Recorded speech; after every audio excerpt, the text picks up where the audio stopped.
What's with the parties and Nintendo? Why can't they get along? Did they refuse all to fall in line? Cause all this ambivalence. Ooh, ooh, now there's little else. Ooh, ooh, fighting for a time.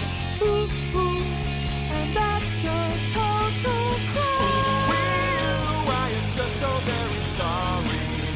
Oh no, no one cares about you no more.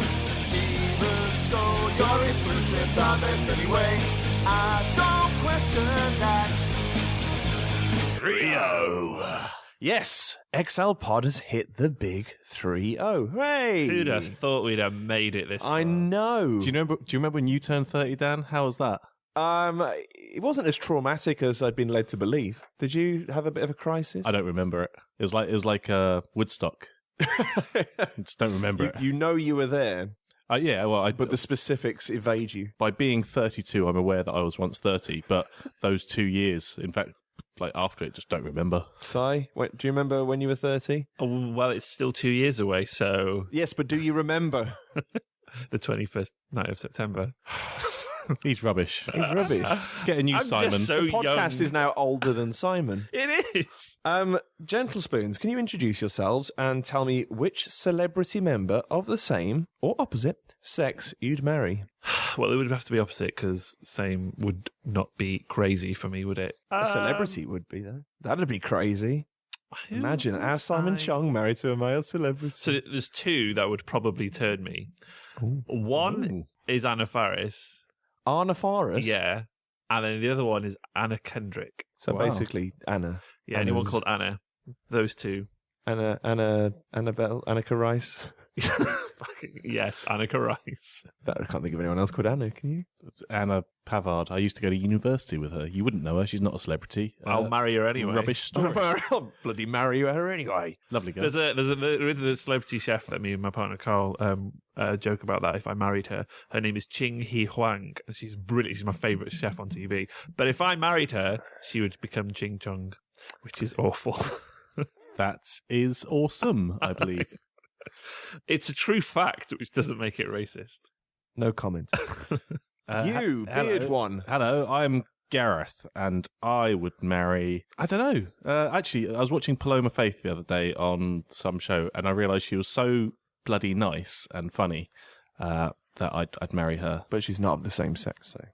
Oh, but same sex. Well, don't know. Sawyer from Lost, he's a good-looking lad. He's got Josh a beard. Holloway. Yeah, bit of a thing for him. He'd call you Freckles, and you'd love it. He'd whisper in my ear. He's quite kind of traditionally masculine. Yeah, well, so am I. So, we'd just be like bros together.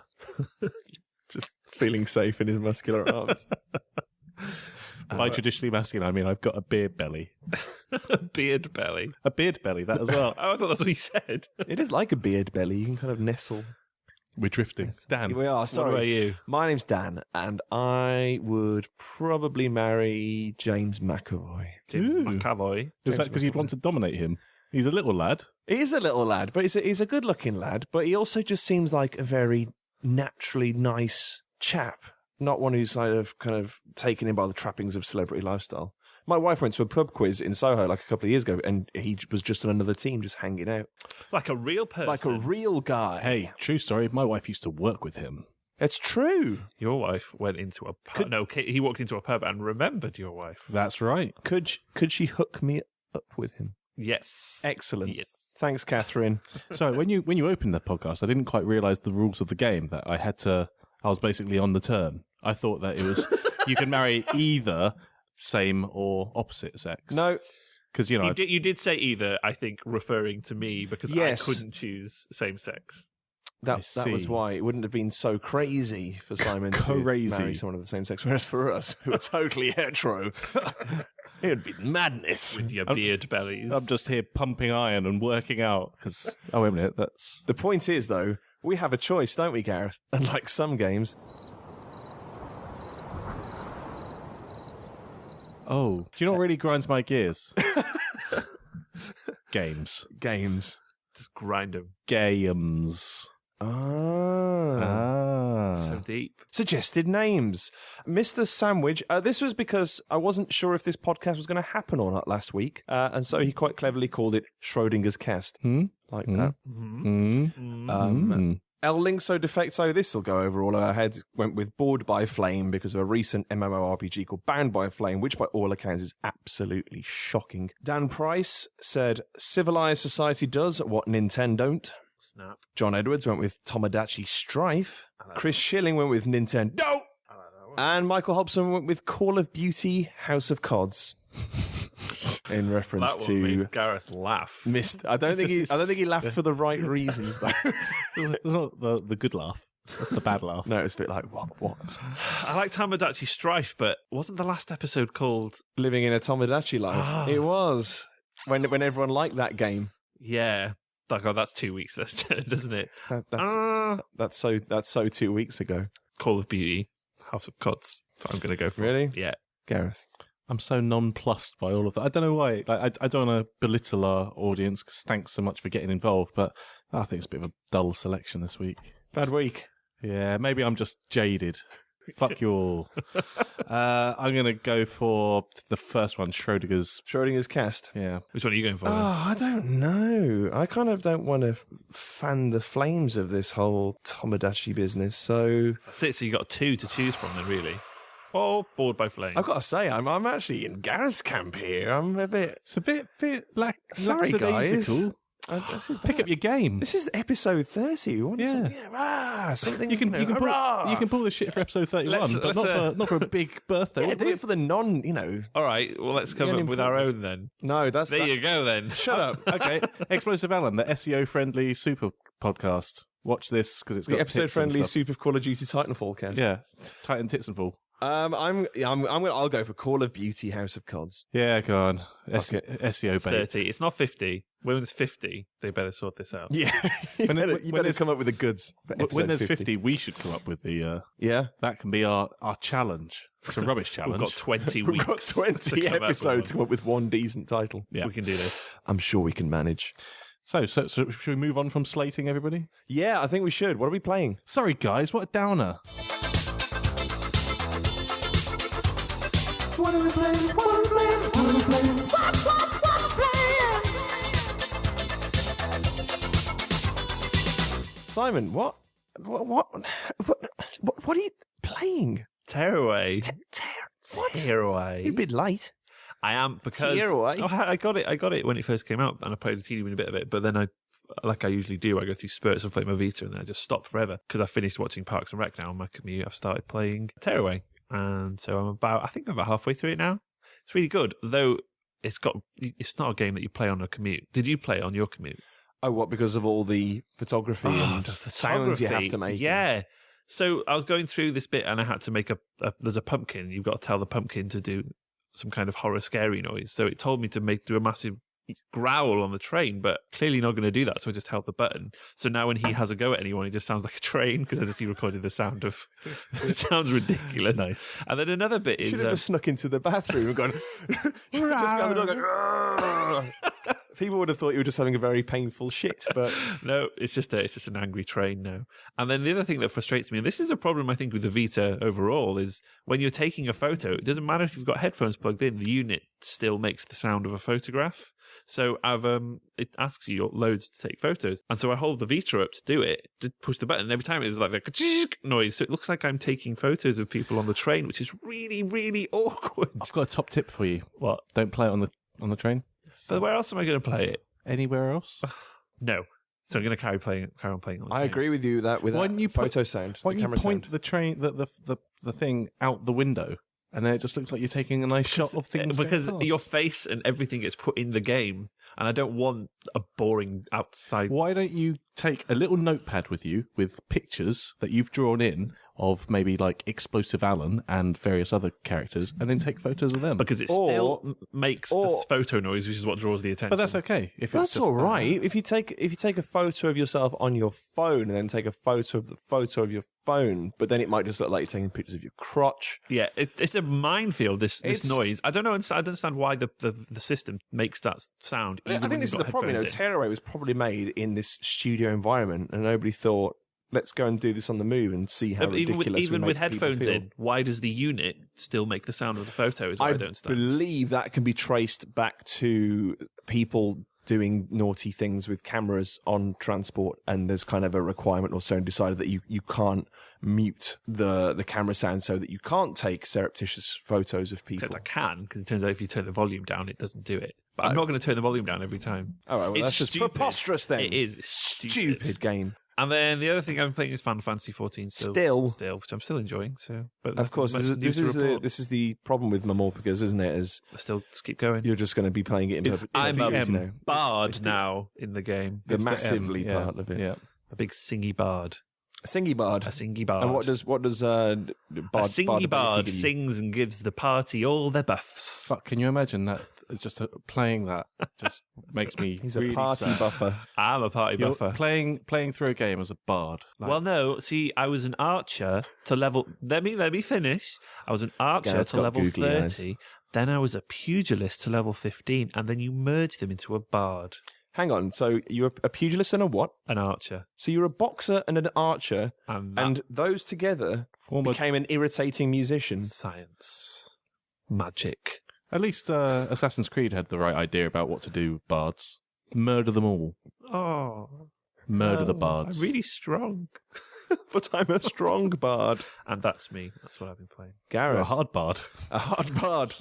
Well, you've been on the move, haven't you? The last couple of episodes, you've been jaunts I've been stateside, and jetting off around the world. Europe side, and Was I here after Morocco? Nope. no. So, yeah. Where have I been? I've been to Morocco, Seattle, Chicago, and Mallorca doing filming bits. But fortunately, 2 of them were for game launches. So, or not launches, just some preview bits. So, in Seattle, I got a look at Destiny, which I'm guessing a lot of people are looking forward to because of the huge fan base from Halo. Yes. And it's, yeah, there's a lot going on there. Well, I don't know what I can say. Probably nothing. Probably No, I don't know, nothing. because everything's come out. Everything's come out of that event. People have reported on their Oh, in that playthroughs and case, things. I So can- anything you've seen, I imagine everyone else has seen. well, that's jolly good Unless news. you were kind of ushered into a secret back room and given a special preview. From a bard. Preview.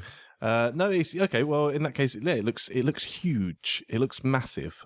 They only showed us a couple of in a couple of the worlds, so I think it was the Moon and Earth. But I think it's at least the whole solar system, due to the fact that it's a little bit of a weird one because you think, hey, but people can't live on Saturn or Jupiter.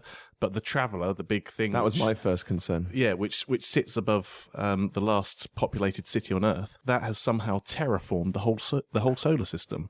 Blimey. Blimey, indeed. So it means that basically us humans can go anywhere. And also, for some reason, I think this might be a bit of a bullshit ploy here, but we can now breathe on any planet, and also the gravity doesn't affect us. It sounds a bit like a device in order to allow things to happen. Just so that people wouldn't go, It actually. is what they yeah. call a deus ex machina, isn't it? An Yeah. act of God that just has They descri- conveniently created the kind of plot around it. Yeah, they say a lot of Or things usher like the plot forward. mystery and magic, but it's fine. You know, once you get past that, it looks very expansive. I think the way in which the multiplayer interacts with the solo player campaign is going to be very interesting. People, I think, will really enjoy that. One of the points they were really sort of bigging up was that you'll be playing some solo mission yourself, and you'll look over and see what you think is just a computer character acting funnily, and it's not. You don't realise you've actually slipped already into a multiplayer mission as well. So it's exciting. Wow. So basically, by engaging in whatever firefight they're in, you kind of automatically become part of that Yeah, from what event. Is that what they that's call it. From what I understand, it's a series of events which you just need to get involved. I mean, you can just side skirt if you're really dull, but let's face it, if there's a big fight, if you're spoiling for a big fight, then why not join in? And yeah, I assume there's lots of leveling up via that as well. So it probably makes sense to get involved in those events to help yourself when you are just on your own. So It's kind of how I imagine they'd do a larger version of Borderlands, there was a kind of a hint at the end of Borderlands 2 that it was going to become a kind of a Border Worlds, and there were lots of planets. with all the vaults. Yeah, and all the different planets. And I figure that's what they're going to do after the pre-sequel. The proper next-gen Borderlands is going to be that. But being a Bungie game, I assume it's quite po-faced. Yeah, it's definitely got a lot of Borderlands about it. It's perhaps not as fun as Borderlands, but funny enough, there is a similarity in some of the weapons, in that it's not the sort of an infinite amount of weapons that you can customize, but there does seem to be a hell of a lot of focus on the customizing the weapons, and the fact that they've all got some brilliant names as well. So I've got no examples, but I'm making something up here. I think one of them was called Law and Order. Right. But there's a whole bunch of quite daft names which I imagine banded around the office, like people had a really good fun session. Is it funny then? There is those sort of. It's more like wit. I think there is a wit to it, which, like you say, maybe not really seen before in Bungie games. So I think because Microsoft were like, no, make it more serious. Yeah. Well, no, Microsoft's got nothing to do with it now. It's Activision. No, that's what I'm saying. When they were making Halo, Oh, that they said keep it. Well, Keep it- I mean, keep it serious. Halo always had that one aspect of it, which was that the main enemy you killed for the majority of the game were these tiny little squawking. Oh yeah, they were stupid, weren't they? They were Yeah. like the Transformers in Transformers 2. deeply unsatisfying enemies to kill, I found as well. And you said, isn't there something similar? yeah, so one of the things I did notice, there were, I mean, I don't know if this is a bad thing or a good thing, but there did seem to be a lot of similarities to Halo in that the enemy types that you fight seem quite similar. They've got additional people thrown in, but you're running into a battle where there's a couple of little guys running around, not squawking, but similar context, and then like an invisible guy with a power sword or something like that, and it just reminded me a lot of pretty much every combat session that you have in Halo. So. I wonder if to a degree it's Bungie kind of wanted to go multi-platform and go bigger with Halo, and obviously being aligned with Microsoft didn't allow them to do that. So this is the kind of next best thing. It's almost as Titanfall is to Call of Duty, Destiny is to Halo, I suppose. Yeah, I think it's given them a chance to, run with quite a few new ideas that maybe they felt either they wanted to hold back from Halo and now sort of get a chance to do it, or they just wanted to expand much more into that. It's the same gameplay, but just creating this brand new environment, this world. They did go on a lot about the fact that they're trying to. It's steeping the world is something that we're familiar with, in that it's our solar system with a lot of laws and physics that we have to abide by, but then with some crazy shit thrown in for good measure. So yeah, watch this space. I'll quickly run through the others. Watch Dogs as well, which had some time in Chicago. It's big. That you can see why they held back production, because they've thrown on loads and loads of extra stuff. Yeah, or it certainly feels like that. And some of the side missions in that are brilliant. You've had to go on Spider Tank as well, haven't you? Yeah, I talked about it last week when Keza was on, because I'd obviously gone and played it for the radio piece I did about a week before you guys flew out, I think. And yeah, Spider Tank's incredible. Yeah, in fact, I'm not calling it Watch Dogs. I'm calling it Spider Tank. Featuring Watchdog. Featuring Watch Dogs, yeah. Because that's all I'll be playing. But so okay, if you already talked about that. And then finally, one which has kept me entertained whilst on these many planes, trains and automobiles is a little game on iOS called Rimmed Capsule, which... Oh, I was trying to read it and I couldn't. Rimmed Capsule. Yeah, apparently it's Swedish for space capsule. Huh. That's RYMDKAPSEL. Yeah, so it's a little real-time strategy base builder game where it couldn't be more simple if you tried. You are a block. You build other blocks which don't look like anything. They're just slightly different shades of colour. And then your little block, which is a minion, I suppose you are actually an omnipotent force, and your little minions do your job. You have to try and research 4 monoliths, which are spread out on this map, which you have to try and reach by expanding your base to those points before these rogue attackers come in and destroy you. And it couldn't be more minimalist if you tried. Like, I'm not doing it justice, but you should take a look, because even in that, it's a very sort of it's very soothing in its minimalism, and the soundtrack which goes with it is really gorgeous. I think it's $149 on the App Store, whichever service like my you use. nightmare. It's beautiful though. Space plus RTS are two things I just can't stand. So, but I can't stand space.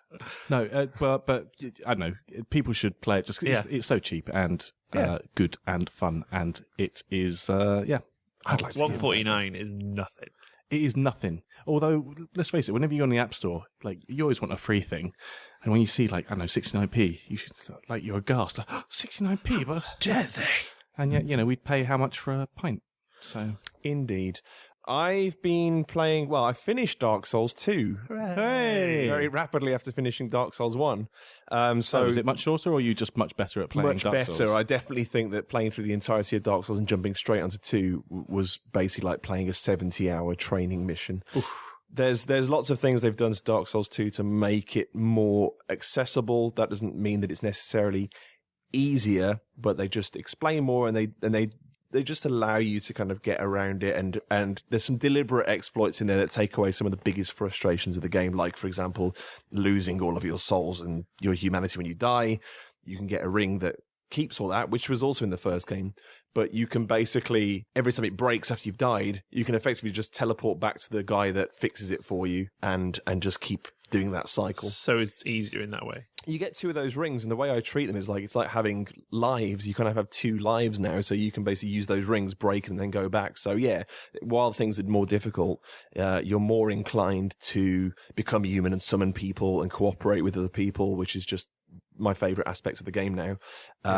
What they call the PvE rather than the PvP aspect of it. So yeah, I've just had a really good time. That's pairing up with people, and you just kind of make these temporary friends who help you towards the boss, and you can only kind of communicate through gestures. So you're just kind of like bowing at them, and Like Journey, but a little bit more advanced. yeah, it is. I think you can choose to have chat, but I think that would really take away from the mystique of it. I really like just having these random people come and just having these polite exchanges, and then just Jumping up and down to be like, yeah, exactly, and just like them showing me the way, and just literally pointing the way and stuff. So yeah, I said a lot of this last time. It's brilliant. I've started New Game Plus, and it really has ramped things up and added new enemies. It's a bit different to the way Dark Souls New Game Plus works.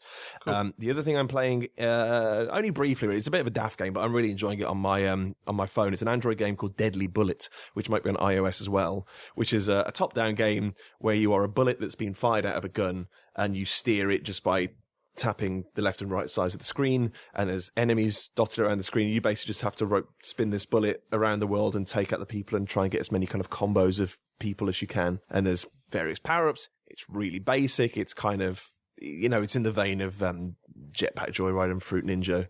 You last as long as you can, get XP, get some new abilities, and just keep doing that. Sounds like a good toilet game. Yeah. It's a fantastic toilet game. It's a fantastic train game. There's no photography required in this one. or dodgy sounds or anything of the like. So yeah, I think I got it for free. What about soothing Swedish music? No, this is very much kind of hard-edged 80s synth. Oh. Wow. Yeah. A bit like that guy we were listening to, the Perturbator. He's good. He's awesome. Listen to that. We should start the podcast should just be a third games, a third music, and a third film, just so we can get people like him in. Well, funny you should say that, because Simon has suggested that maybe every fifth episode. What's happened to my accent? Every fifth episode or so, that one of us takes over the episode. It's like a takeover. Mm-hmm. I bring and tell. I show and tell. No, bring and show. You basically define the entire parameters of that episode. So it's like if you wanted the entire episode to be an in-depth discussion about farts. I like the fact that you were searching your memory banks for what does Gareth like. What does Gareth like doing? Farting. You did say earlier that you had farted in the office and you were sorry, so... Well, yeah. That's me apologising, therefore I'm disgusted by it. It's not something I want to talk about, friend. The fact that you were laughing... the word chuff. Yeah. Chuff is a funny word. But that's a good idea. It sounds Office chuffer. So yeah, we might look into that. I don't know what you guys listening would think of that idea, but basically it means we could take a little departure from the standard format of the show every so often and just do something a little bit more interesting and playful. It would be episode 35. Episode 35 would be the first one. And also it wouldn't have to be timely that time because we wouldn't be doing news and stuff. So you'd have kind of 5 weeks to shape this show, and you could, and whoever's in charge of it could tell us what they want to put in it, and then we could actually help write it and do it together. So could be good. I like it. Could be good. Cool. Should we get to know us then? Yeah. Getting to know us. getting to know all about Us. We're busy, aren't we? So We're all so busy. So very Busy. very busy. And the fact that Gareth has been out of the office for so long is kind of sign of what life at Explosive Alan and Headspin Media has been like. Explosive Alan recently. Media. In fact, we have decided, for better or worse at the moment, that we're going to put all our original YouTube content on indefinite hiatus. Not the podcast. We like this. We're going to. We like this one. We like this one.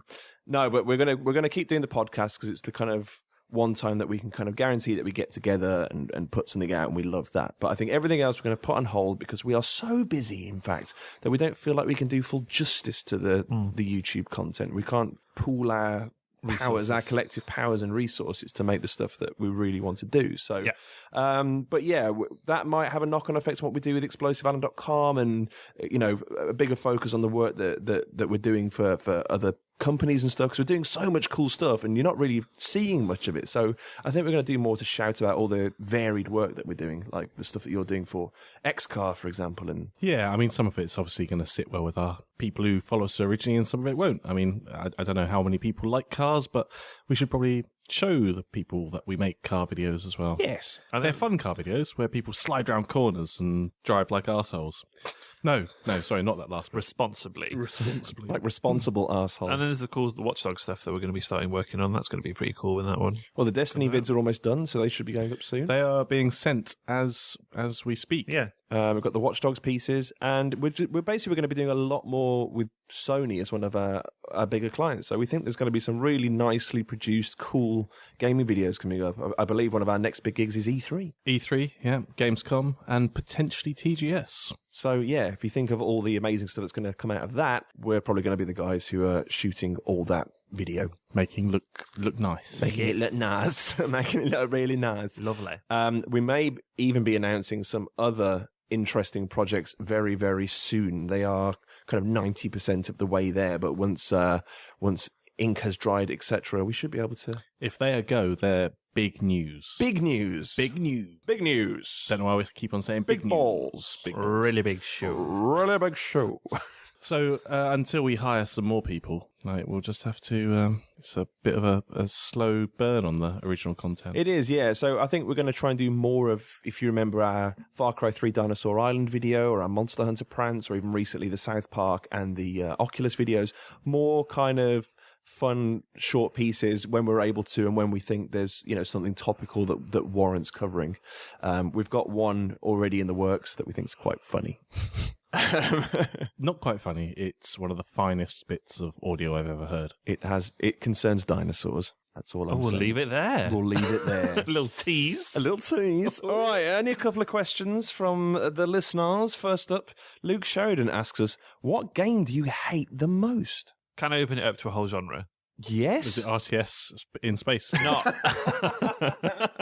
No, it's not actually. It's sport games. All sports games? I'm yet to find a sport game Motorsport. that I like. You play. Does that Trials. count, though? Yes, It's a sport. Yes, it counts. All right then. And Specifically, Mario all right, then. Strikers. I was going to say with the caveat of unless Mario is playing it, but okay then. Football games like FIFA and PES. Those two I hate the most in the whole world. I'm hiding because Gareth's looking at me. Football games, I'm fine. to me, are fighting games with a ball. They're amazing. But I can't. We need to get you into FIFA or something. Just like Good luck. But that's not just teaching you. It's not getting you involved in the game. That's getting you involved in the actual sport in the first place as well, which is something you just have no interest in. I've got that's no true. interest at all. You know so- what? I think fine. the solution is to buy Sports Friends. Oh no, that one's different. Yes. That's not sport. It's called Sports Friends, Yeah, but and they are sports of sorts. Sports of sorts. yeah, okay. Sports friends, by the way. I think that's something we should definitely make a video of, actually. So you remember we played Johann Sebastian Joust and Pole Riders, the one with the pole vault. They've actually been released as part of a compilation now on PS3 and PS4 with a couple of other games, all designed around Looks brilliant. party gaming, and it looks amazing. Let's play that and get drunk. And Yes. and did you also know there's 2 hidden games on it, one of which is Pong, but the bats are kind of made of rubber, and the other is Get On Top. Oh, brilliant. Yeah. Okay. One of Bennett Foddy's other brilliant games. Cool. So, yeah, I think we should definitely do something with that. What game do you hate the most, Gareth, or what genre do you hate the most? That's difficult because I don't really hate mini games. I'll joke on here that, oh, bloody Mario and what have you. But to be honest, I like playing Mario. You've got to be quite a strange person not to enjoy Mario. You can go out there and say Sonic, though. No, I like Sonic as well. I mean, I've not played some of the crappier releases of recent, but I was brought up on Sonic. I was a Sega boy when I was growing up, not a Nintendo boy. How So about flight sims? flight sims are pretty dull, aren't they? Do you know, I think games that annoy me, in fact, I was playing old school track and field in Chicago recently. I love that game. And I realised that is actually infuriating because you're bound by your physical ability, which kind of that's not really what gaming's about, because the whole idea is that it's supposed to be escapism. And so, I should be able to run as fast as I want. But it is actually down to the fact that how fast can you agitate the muscles in your wrist? Yeah. And I just felt like I was But getting... Gareth, isn't that something you're deeply familiar with? I did wonder, is Dan going to go there? Yeah. Of course I'm going to go there. It's the cheap joke show. Ash would have definitely been there. Swing and a hit. Yeah, but I know that kind of pissed me off doing the weightlifting, and just I was really going for it and just getting nowhere. Weightlifting? Was this hypersports then? No, it was The one that's got, not track and is field. it the one that's What got the was it? swimming? No, I didn't see any swimming on it. It was the super old school. I've probably got a photo somewhere of the machine, but probably those. But in saying that, I still like hammering away on a pad for glory. Sports, like Olympic type games like that, haven't really changed at all, have they? They're still now. They kind of got it right the first time, to be honest, and every effort they've made to kind of complicate it since is just Quap. kind of... Oh, That's the game I hate most. There you go. So that's the pinnacle of complicating the athletic genre. Quap. What bastard made that? Anyway, sorry. I don't think there's any. As you say, I don't think there's anything I hate. I think it's like there's like games the genres I don't get on with. I've never been a strategist. I've always thought of myself as I like doing things. I always like getting my hands dirty. Like in real life, I don't like kind of telling people what to do. I like getting on with stuff. And I'm the same in games. I like to be the guy that gets on with stuff and, I'm a master of my own destiny rather than sending thousands of other people to their death. So I've never been a big fan of the strategies genre because I don't think in those terms. Yeah. I've not. I don't hate them though. I haven't really played one of those games for a long, long time. Like, so were you in charge of large groups of troops and things? Yeah, like that? I used to play quite a bit of Command and Conquer, Yeah. but I always struggled with it. I was terrible at it, and I think I found I lacked the necessary patience that you go through building your bases, getting your troops, only for like your mission to fail, and you've spent anywhere between 30 minutes to an hour trying to make that happen. I used to find that deeply, deeply frustrating, and often I'd feel like it wasn't my fault because I was like, well, if I was that commando, I would have done this and that and that, but I'm relying on a bunch of maths and bars and whatever else to kind of dictate whether my strategy is correct or not. Whereas if I'm playing something like God of War or whatever, it's like I know that when I've lost, it's because You've let yourself down. I've let myself down. Yeah, precisely. You've let Simon down. I've let everyone The down. whole I've let my world, friends, yeah. I've let my pets, I've let my family, I've let total strangers down. But the fact is, I don't hate that genre. I just don't get on with it. Yeah. The second and final question comes from Daniel Price, who says, "Congratulations, you are president of all video games. Yes. Which three characters are in your security detail?" Ooh, that's a good question. Which two characters? A Big Daddy from Bioshock, Nice. Donkey Kong, and who else? You're just going for the muscle, aren't I'm you? going for the muscle. Who else is... new Lara Croft. I think she could kill some guys. Well, she can. She can kill some guys. She can kill some guys. She's like the stealthy one. The other two are the serious muscle, and she's like the quiet one who'd probably just kill him around the corner. nice. Yeah. Nice. I definitely have Batman in there because Oh Batman. man, that'd be a good one. Yeah. It's quite like maybe 3 different versions of Batman. That's tough. I don't know about my other 2. I don't know if she's in. Joel would be a good one from The Last of Us. He's pretty He'd tough. get shit done. Is Michonne in the Walking Dead Sorry. game at all? Does she appear in the Walking Dead games at all? I don't know. Because I just always like not got in too the far. comics, it gets to a point where Rick is just like Michonne, and she's like on it, and she's just Yeah. Let's say Taking off heads. yes, because there was the game based on Daryl, so she would be in that universe somewhere. that awful. What was it called? So- Survival Instinct yeah, or something. so let's say terrible she like is that. in there. Absolute gash. Yeah. Anyone else? No, I'm just going for the three Batmans. I think I'd have to mix them. I'd have Zangief, just a big Russian wall of muscle. Wreck-It Ralph. Wreck-It Ralph. Yes, he's in Wreck-It Ralph. I'd have to have a ninja. So Shinobi. yeah, Joe Hisashi or Ryu Hayabusa. One of them. Just someone who's like lurking in the shadows, and if any assassin tries it on, eviscerated. Done. Bam. So you pop him like a balloon. Exactly. And then someone with like genuine kind of military knowledge and counter-terrorism knowledge, probably Jill Valentine from Resident Evil. She can make a Jill sandwich. She's the master of unlocking. She is. She's unlocked the key to my heart. Oh dear. Oh no. Right. No, I'm joking. Jill Valentine's just an absolute badass, except for when she gets that weird jewel in her chest and becomes... Except when you need to move anywhere coherently. Yeah. Just rotating on the spot and Yeah. running. Jill, stop running into that wall. She loves that. Someone's shooting at me. Bitch, please. News time. This is the news, and these are our views. In 60 seconds, flat. It's not very long, but we're ruled by a gong that hates meandering chat. Okay, for this week's 60-second news gong, what do we have? What do we have? Yeah, I'm happy. I'm a happy man. I like that. Yeah. Yeah, we've got That's a some good one. Three Stooge action. Simon, do you have the timer? Sure do. Fantastic. Then I will crack on. Go. Harmonix is attempting to bring back one of my favourite games of all time, the highly acclaimed yet underselling rhythm action classic Amplitude. I say attempting because they've turned to Kickstarter in a bid to raise the funds necessary to resurrect the franchise for PS3 and PS4. The reasons are vaguely complicated. In short, Amplitude is well loved, just not by enough people for Sony, who still own the rights to the franchise, to have ever considered producing a follow-up. Hence, this is a real passion project for the music gaming geniuses. Harmonix has opted for an 18-day fundraising window, and at time of recording have raised $180,000 of their pretty ambitious $775,000 goal, with 14 days to go. Search for Amplitude on Kickstarter.com to find out more, and donate. Please donate.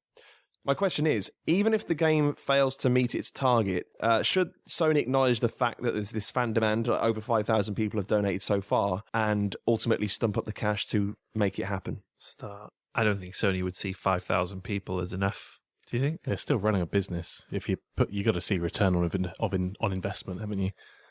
You do. It's 5,000 people so far, though. So far, and then they've still got 14 days to go. That's a long time. Maybe what should be spent doing is actually trying to continue that sort of generating of interest. Because if you can, you're telling that story that we've managed to get this amount of people interested in it, but you said that their rewards were pretty shit. So if they made those better, maybe then they'll get the high numbers. So if it fails again, say to Sony, Yeah, they're not super shit, but it's like you do have to donate a lot to get something like a T-shirt. right? So. and t-shirts. It always bugs me that t-shirts are a bit rubbish, really. Yeah, it's like, shut up. We offered a T-shirt. I know we It offered a was t-shirt, really but good. of all the things, I think that would be the thing I'd have retracted most. And a print from me See, that I drew with my hands. That was a bit better, but I don't know. T-shirts are just a bit impersonal. Gareth, Hello. read this news story that you wrote. Oh man, I just love writing these news stories. I'm very invested. such a wordsmith. Yeah, I'm invested. It looks like season 3 of House of Cards is taking a drastic change of direction, with Frank Underwood and his army of hoverbike riding future soldiers taking a hardline stance on global extremism. Wait, no, that's the new Call of Duty. Right, so this is Call of Duty Advanced Warfare. The first new-gen only edition of the man-shootiest of man-shooters, and the first to have Sledgehammer Games in the lead development role. The Titanfall comparisons are inevitable, what with the shoot-mans jumping around and using cloaking devices, but unlike Titanfall, it looks like there'll be a full-fledged campaign mode with the usual spectacular set-pieces. No signs of dogs so far, but there's still plenty of time before 4th of November. So, question, should we be cautiously excited, or will it be more of the same? Start. More of the same, but isn't that what Call of Duty people want? Just looking nicer? I've heard a rumour from somebody, and I know this happens pretty much every year that somebody heard a rumour from somebody, but he seems to be pretty well connected, that they've actually had quite a big overhaul, and that this should be one that everybody should be excited about. Really? It's supposed to be a bit of a game changer. Like, how? So, how? he wouldn't go into specifics, but Okay. that's probably because he's under some sort of. I would be surprised if it's too similar to the path it's trodden already, because Ghost came under the most fire, and there's definitely diminishing returns. I think not just in terms of critical response, but also in terms of players returning to the game. As we've all kind of switched off. Yeah, With Ghost, I think. That's a good example. I'd say I'm a fairly good benchmark in that I've bought every edition for the last however long, and it's the one I've played the least. With Titanfall out on the market as well, there's much more. Should we Joker card? Yeah, we might as well. So Joker card is in. Joker card's in? Yeah. Didn't we have a new rule? We called it something else. Time extend. Time extend. Nice. So it's a more crowded market for FPS, but also I think that whilst the launch of Ghosts was pretty poor, I think some of the DLC that they've done since is actually quite interesting. Tying in other characters like Michael Myers and the Predator. I mean, obviously the Michael Myers thing is based on a community-based gaming thing which happened, but to now get franchise like Predator involved, I think that's quite exciting, and they might look to do more of the same. And to get an acting heavyweight like Kevin Spacey involved in the game as well. Yes. Not that is any indication of the game, but Exactly, yeah. it's an indication of the scale of it, I think. All I see every year, because I don't play Call of Duty at all, but all I see are adverts for these grand stories that no one seems to give a shit about. It's all about the multiplayer. So should they just do that at this point?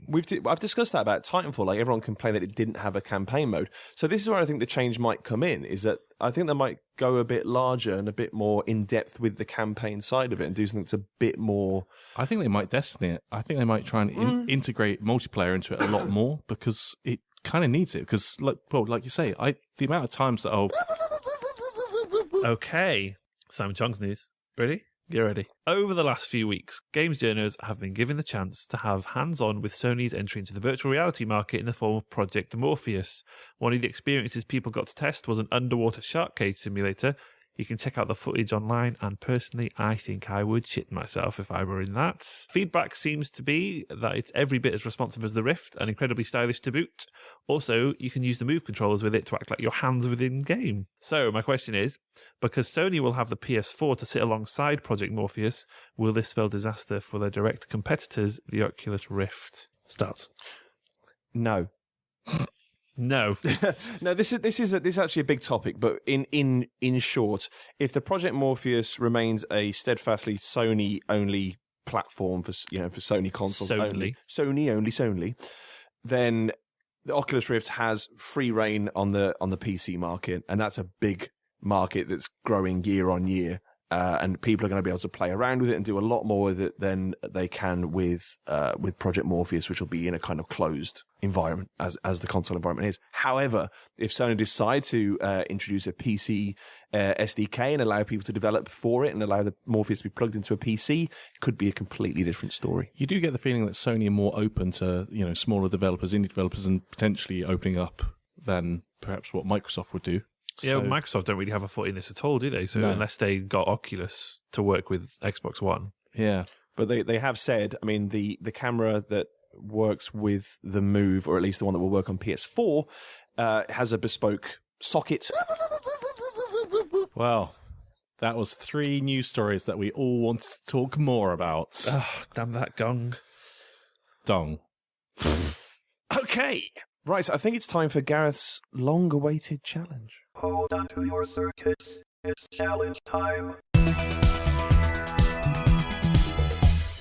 Okay, so it's challenge time for me, and I like it because I don't really have to do a lot of work, because I've actually set the guys the challenge a while back to bring to the podcast today. So the challenge was that I wanted them to deliver a paragraph, maybe detailing a short sort of story, but using as many game titles as possible. So they will read them out, and I will judge which I think is the best. It probably would have been better as a triple header with Ash here as well, but he's ill. He's ill because his weak South African bloodline can't handle UK weather, and.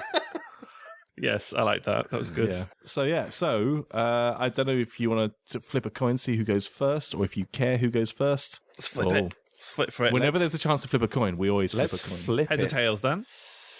Tails always fail, so heads, please. Yeah, there we go. Tails. Oh, But in a way, it failed.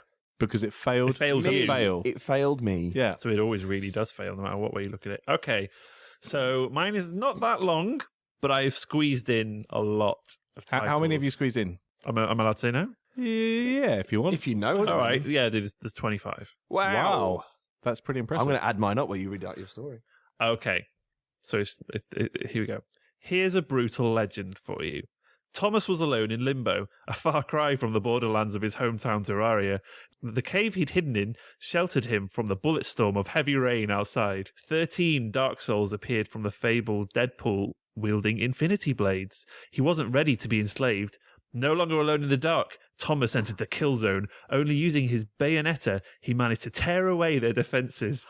His killer instinct created a sonic boom of ace combat. Once defeated, he escaped the Oddworld, returned to civilization, and using the Darksiders portal. The end. Wow. That's really That's good. actually bloody good. So, Dan, you have to do quite a lot to beat that. Mine's more of a generic domestic drama. I like that. Mine was an epic. I thought that was really good. I want to see the film of that. I'm so happy I got Sonic Boom in there. Right. Here's Dan. Here's my story. I'd gone home to visit my dear Esther after a bit trip to a cool spot for exhausted workers. I thought it'd be a burnout paradise, but it was really a dead island full of dark souls. I decided to impress Esther and her parents, that's her octo-dad and mother too, by making dinner, but her cooking mama insisted on being a space invader and we had a bit of a fallout. I was tempted to full throttle her, to be honest. Still, her father was impressed by the fez I'd brought in from my travels, not to mention my excellent roast beef. Super meat, boy, he exclaimed. I returned the compliment. Nice leisure suit, Larry. He thought I was being sarcastic and took a descent into a primal rage. Are you taking the piss, son? The dinner table had become a battlefield. Just when I thought he had me dead to rights, Esther diffused the situation. What do you think of my braid? She said, pointing to her new hairstyle. Awesome, Possum, I exclaimed, Possum being my pet name for Esther. It worked, and I met with no more resistance from her dad. The same could be said of Esther later, when we were the last of us to go to bed. Alone in the dark, we indulged in a little bishy-bashy special. It was mega, man. It was a strong finish. Bloody hell, it's a tough one to Do you gauge. have a little domestic or a fantasy epic? Yeah. I know. I do like the meat, super meat boy. That was inspired. I'm purely gonna have to go for silence because it was quite so spectacular. It was epic. Like I don't mind losing to that at Yeah. all. But basically, they were both incredible. I'm surprised how well that worked. Yes. Can we get some? Perhaps some. If anybody who's listening would like to send one in and have a crack at it, It's we really could- tough, but we it's could, fun. yeah, maybe do a Facebook post or something because I know Twitter's isn't going to be able to handle all the characters. Yeah, we'll put something up on Facebook, and if you fancy submitting your story, I'm sure we can. What? Wait a minute, it's not a Simon Chong Oh, competition. it's It's a Gareth Gareth's giveaway. Wild giveaway. Yes. Which means that you could be on the receiving end of a photo of Gareth pressed up against a transparent object of your choosing. Signed. Yes. Signed. It's not going to be the office window because that was a one-off. Oh yeah, don't forget the signature which says hugs and herpes Gareth. Kiss kiss kiss. Well, the see-through. We could somehow make it look like you're in the microwave. Yeah, okay, so But we will see if there's anything else of actual worth that we can give away with it as well. yeah, I can give you I've got a copy of South Park Sick of Truth on my desk which you can have. I should add, actually, very quickly. And we've got Assassin's Creed Black Flag on everything. We have on PS3 and Xbox 360, so if you haven't got that, I'm sure we can give one of those away. Yeah. I should mention that I actually bumped into the previous winner of Gareth's Wild giveaway, Chris Locke, at an Ultra Street Fighter 4 event, which I should have mentioned in what we're playing, but I will do that next week. And yeah, he still has that picture on his phone. I'm pleased. He's very, very proud of it. So yeah, so you get to choose, but secretly, if you choose the game, I'll probably throw in a picture of me. We'll do it anyway. Pushed up You're against going to get some a picture of transparent whatever object. you choose. Yeah. The internet's home to prejudice, illiteracy, and hate. You can be called all sorts of things for the feelings that you state. But if you're kind, calm of mind, and able to articulate, then take our hand and take a stand and join the great debates. Then take our hand and take a stand and join the great debate. So, for this great debate, I'd originally The context of this was originally there was a rumor that Nintendo were going to be announcing new hardware at E3, but they have since vehemently denied this. So, but fortunately, something else happened that still made the question relevant, which was that Nintendo has posted an annual operating loss for the third consecutive year. It's a massive $456 million loss. Good work, Nintendo. Nice one, Nintendo. President Satoru Iwata has since outlined 5 ideas that he believes will help this to stop this from happening for a fourth time. Now, we've talked about this before, and the default response is always Nintendo should get out of the hardware game and make software, and that's what would, for other platforms, that would save them. So I've deliberately asked, if you were Nintendo, what would you do to secure the company's future as a hardware producer? What would you do to make sure that they could keep making consoles? Facebook. On Facebook, Tony Ainsworth said, make playing cards. Oh, because it's what they used to do. Isn't it? It's very funny. Secondly, James Newman says, if I were them, I would not include the word Wii in the title of the hardware. That would be a good start. Yes. Do we think that's really at the heart of the Wii U's struggles? Yes. Yeah, everyone. A lot of people didn't get that it was a totally separate thing. They thought it was just the screen that worked with the Wii. It wasn't clear enough. Yeah, that was a bit of a slip, wasn't it? Yeah. And the fact that the console doesn't look massively dissimilar to a Wii either. They shouldn't, I don't know if they were trying to replicate what PlayStation does, where it's PlayStation 1, 2, 3, 4, but it didn't work at all. I think it was a case of being too clever. The Wii at the time, I remember the response when people announced the Wii and the amount of comedy that came out of that concert. Ha ha ha! You're in the game, etc. A lot of that came out, but it works. It works, and so I think they were very keen to hold on to that name. So they thought, let's just do something that's like a little more clever. And it's like, oh, it's Wii, but it's all about you. And but it didn't work because people associate Wii with that specific console, and I think they have to learn that unless you apply a number to the end of something. Yeah, if they'd called it Wii 2, that would have worked. Well, it probably wouldn't have saved the console, but you would have known even it was different. Even Wii HD probably would have worked. Yeah. But it's funny how such a seemingly minor oversight has quite possibly brought an entire console to its knees prematurely. Yeah. What was the crazy fact about Nintendo's losses, though? That they could afford to lose that amount for the next 65 years and still be... It's something silly about, how much they can lose. I think it's something like 200 million, I think they could stand to lose or something stupid. But still, you've got to argue that the people who've been in charge for the last couple of years should probably be looking for a new job. Yes. They've made a series of bad choices. They're in charge, have made bad choices. I think Iwata is a very good spokesperson for the company, but he's so lovable. He's so lovable. That's a problem. But maybe it's time to bring in someone less lovable. Like Yamauchi, who used to be the president, he was a cantankerous old bastard. And I think we need another cantankerous young bastard. You could probably keep him as the spokesperson. Yeah, he came from a software development background, so there's always that idealistic thing where you go, oh, that's how it should be, not some like hard-nosed money guy. It should be someone who's actually worked on the shop floor and knows how the business operates. But unfortunately, it just hasn't worked. Really. It's kind of like politics, though, isn't it? You have to go through the being a hard-nosed bastard, and then you there's ebbs and flows. I suppose that's what it is between how we have Labour and the Tories coming in and out. There is a need for it because it helps balance the economy and things like that. But it doesn't mean that you necessarily have to enjoy the times when the cantankerous old bastard is in charge. That was a really poorly made point. And I apologise, but I started tripping up my tongue in the beginning of the sentence and it sort of carried its way through to the end. It was like someone had pulled a carpet. Yeah, and the ripple just carried along. Well, I was just slowly staggering backwards until I fell on what was actually the point I was trying to make. And kind of like Nintendo. Ooh, parallels. Facebook. Acclaimed photographer David Bailey's got involved, and he says, how about going down the Steam Machine route rather than a dedicated console? Spec a PC build which is going to last for this generation and release Nintendo-branded versions of it, controllers, peripherals, etc. Distribute games through the eShop in a Steam-like fashion. That way you can keep your loyal customers, sell Nintendo-branded hardware, and lead on to sales of handhelds where Nintendo is strong. You can open up your IPs to PC users to get more software revenue and get more fans to the brand this way. You can also start making inroads into home theatre and media centre markets while still keeping the Nintendo quality. You're shaking your head, Simon. I'm shaking my head because I don't think it should be PC. Nintendo for me, sitting at a PC is a very different experience to playing on a console and TV. So I get what he's saying, but I think you should just go back to, do it for the Xbox and the PS4, not a PC. Because that will give you the same experience of sitting in front of a big TV. But that wouldn't keep them in the hardware race, though, would it? No, it wouldn't, but I think that's more likely than that. Yes. Yeah.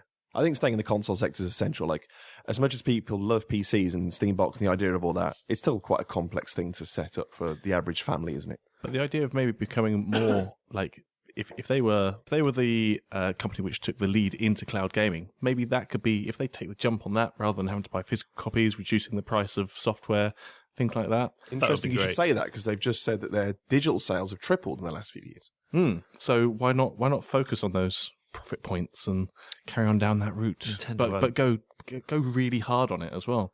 Nintendo are rubbish at online stuff. They've also got a character in the cloud already. They've got Lakitu in a cloud, and that could be the mascot for their cloud-based system. Shall we just take over Nintendo? Job done. We've got the design thing down. That's all. Done. That's all you need. You just need him as a mascot in the cloud, and it's. I've not seen Lakitu. You have. You played Mario Kart. Yeah, You know, he's in every game. He's the one that does the countdown and fishes you out of the water. Is that and what- that's Lakitu, yeah. I am so not a gamer. There you go. Tweet. Actually, a couple of similar points, actually. On Twitter, Ben Cordell says, stop putting out home consoles and focus on handheld with a strong online store. And Cypher17 says, no more consoles, keep winning handheld, flood market with multi-platform ports, release a Skylanders rip-off with Nintendo characters. And that's what they're going to do, apparently. That's actually a really good move, because that shit flies off the shelves, doesn't it? It does. And Isn't it that their NFC stuff is more to do with game saves and me stuff than an actual game? I'm not entirely sure at this point. They've said they're going to release characters based on their popular franchises, and whether they're going to do like a Skylanders series of games, but they have said that it will retain game data and things like that. I'm shocked actually that the Wii U's had NFC on its controller from day one, and the only reason they've used it so far is for the pretty poor and always poor Pokemon Rumble. And you can't even buy the figures over here, as far as I know, or I've not seen them. But yeah, I mean, it's not in Nintendo's interest usually to follow a trend, but they have such a good base of characters. It seems like a natural fit. That It almost kids are seems gonna madness that they're not doing that. Buy toys of these things, especially that they can introduce them into games. I'd buy the shit out of it. It's like, why the fuck aren't they doing it with Smash Brothers? Yeah. With all of their universes. You buy it just all makes sense. all the Smash Brothers characters, and you have your characters, and you put them on. You go to a friend's house, and all your data and all that is just transferred over. It would be amazing. They would. So yeah, but what about the handheld point? Do you think it makes sense? I just like a Nintendo home console. Okay, well here we go. Tweet. The Quim Ninja says a 3DS Wii U combo. Sorry, the Quim Ninja. He's called the Quim Ninja. Brilliant. Unfortunately, he doesn't have a Does that mean that he battles Quims? Or that The word is so funny. Well, in first stealth, doesn't it? So he's like really sly and gets in on the Quim? he like hides in them. Oh, he's in them. Yeah, he hides in them. I hadn't even considered that. Then pounces. Pounces outwards from the He Quim. strikes. Yeah. Okay. Yeah. Good name, sir. He's the I want him- I he's want- the latest weapon in the battle for chastity. Why is he not writing our podcast titles? What, the Quim Ninja? Yeah. Should we just call this episode the Quim Ninja? Because he's called the Quim Ninja. Episode 30, Quim Ninja. I'm not letting anyone that refers to themselves as the Quim Ninja anywhere near the writing of this podcast. Oh, that's really But he makes a good point, though. Does the Quim Ninja? He says, a 3DS Wii U combo. A handheld that could stream games to the big screen. On-the-go games in your living room. Lovely. I think it's the ideal way. Nintendo are always really funny about putting their handheld franchises on home console. Because everyone always says, if you want to be massive at home, do a Pokemon game at home. Don't do some kind of Pokemon Stadium game. Do a full-on, proper RPG Pokemon game. And they go, oh, but that kind of defeats the purpose of Pokemon. It's like, not if you have either good Wii U 3DS interconnectivity, a la PlayStation 4 and PS Vita, or you create a device which is basically the guts of the machine lies in the handheld. You've seen how powerful a Vita can be. So if you make something that's kind of tantamount to, I don't know, a mid-range between, say, a Wii U and a Xbox One / PS4, that's the bulk of that is held in the handheld, you take that on the go, and then by way of a Chromecast-esque device that you plug into the HDMI port of your thing, and they've already sorted out the near field kind of communication, not NFC, sorry, the kind of the near range kind of wireless communication, the seamlessness you get between the gamepad and the console. If you have that tech in that HDMI device, then you could beam over whatever you're playing on that handheld, which would be like a dual screen gamepad effectively, onto the telly. It's a great idea, but if it wasn't strong enough as the PS3 and the Xbox One, then they'd lose out on the third-party stuff and then lose out again on everything. I don't know, because then you'd primarily have people who produce games for the handheld market, and there would always be that thing where it's like, you don't have to be dependent, not like remote play on a Vita where you have to be dependent on a Wi-Fi connection or anything like that. Yeah. This would be, you always play these games on the go. It's playing at home is the kind of the exceptional part of it. It's actually the mobile part of it. So I'd love it. It's almost like with the Wii U, yeah. they've got it the wrong way around. It's like, oh, here's the novelty. You can port your game onto the pad. It's like, no, you should be able to port whatever's on your pad Onto your TV. onto When it your was first telly. announced, that's what I thought it was. I thought it was something you could take around with you properly. That makes complete sense. And also with this, with Chromecast, things like this coming out now, surely it would be pretty bloody easy. Yeah. And like that. again, like Chromecast, then you've got all that potential for it to be a kind of a media center thing as well. Congratulations, Dan. You've got the job. Thanks. Head of Nintendo, Dan Ma. Who would be my security detail? Anyway, Facebook. Daniel Price on Facebook says, here's what I'd do. Design a simple, traditional controller and get the machine pumping out 1080p graphics. Already does, Daniel. Make it so that third-party publishers won't be so put off by having to do a bespoke version of their game for Nintendo's gimmick du jour and start rebuilding those bridges. At the same time, continue to support Wii remotes and Wii U gamepads on the new console and have backwards compatibility for those systems. People brought a lot of tap for the Wii, and it's still too soon to tell them it's worthless. Introduce some kind of Nintendo account which ties all my purchases and data to, and have that accessible on 3DS too. The purchases part exists as well already, the data not so much. In fact, embrace symbiosis with the 3DS. Let's have some form of cross-play between the consoles and make it so it's got a similar relationship to the new console that the Vita has with the PS4. So a slight variation on what we've just discussed. Something that I think has only been done so far with Monster Hunter 3, where you can transfer your save data and play it on the move and at home. But yeah, do you think it's in Nintendo's interest to kind of fall in line with Xbox One and PS4? They can't really compete in those markets, though, can they? No, because the point is, there's like, oh, you have to make a game specifically for that console, which is what it was like in the good old days, but they're so expensive to make now that people don't want to. They'd rather just make one game that fits all three. And it kind of holds everything back. It's only the bespoke games that ever look like they're made for that particular device. But I just don't think kind of segmenting that market again is a good idea. They kind of operate within a different area of the industry, and they clearly, I think it's already been answered, they just need to focus on their strengths more. Yeah. And they're not focusing on their strengths, so they're losing. Yeah. As much as I love a Nintendo home console, it's just not going to work, is it? I don't think. And they should stick to the handhelds. Yep. Poor Nintendo. We've answered the problems of Nintendo. We have. Although there is a slightly more practical solution that's coming from Steve Robinson, who suggests that they buy a time machine and go back to prevent whoever made all these decisions in the first place from doing so. Dan Ma. What, did I make all those decisions? Or send me back? Send you back. We should send back the Quim Ninja. Oh, Jesus. Nobody expects the Quim Ninja. We'll get the Quim U.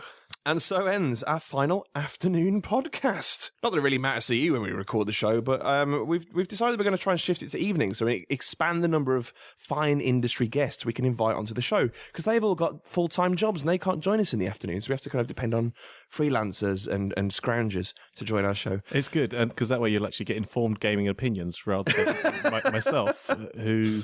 I don't really bring a great deal for the gaming. I'm more here for the beard and... The belly. The belly. You're what's kind of referred to as colour commentary. Yeah, I add the swears. You're like the Jerry Lawler to Jim Ross. Yeah, that is it. Yeah. It's not so much information, more entertainment. There you go. Yeah. We need that. But yeah, so, I mean, I guess it does matter to you when we record it, because we'll hopefully have lots of interesting new folk on the show now to kind of keep you entertained.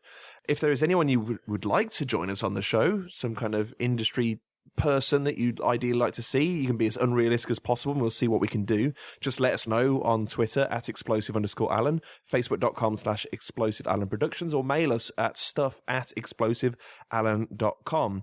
Just enough time to say some thank yous for the new reviews we've had on iTunes from Chris Dunham, Guy Roger, Nither13, and Matt P. Mac. Matt, in particular, wrote a really, really lovely review that you should read. It's really nice. And he puts us up there with Mark Commode and Simon Mayer's podcast, which I understand is big news. Wow. I'm definitely on similar Kind of terms. a very highly regarded podcast. So yeah, we've had Adam and Joe, and now we've had that. So these are really favourable comparisons. But yes, please continue to review us on iTunes and Stitcher. It helps us get more exposure on the iTunes page, and it just let more people know about us in general, because all that attention helps keep us youthful. Say goodbye like you're possessed by the devil.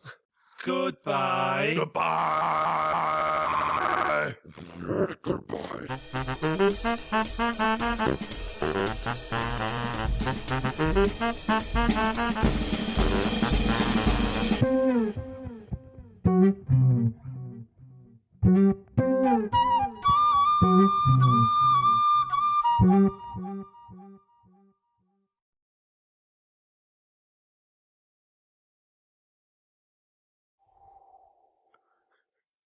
Farts.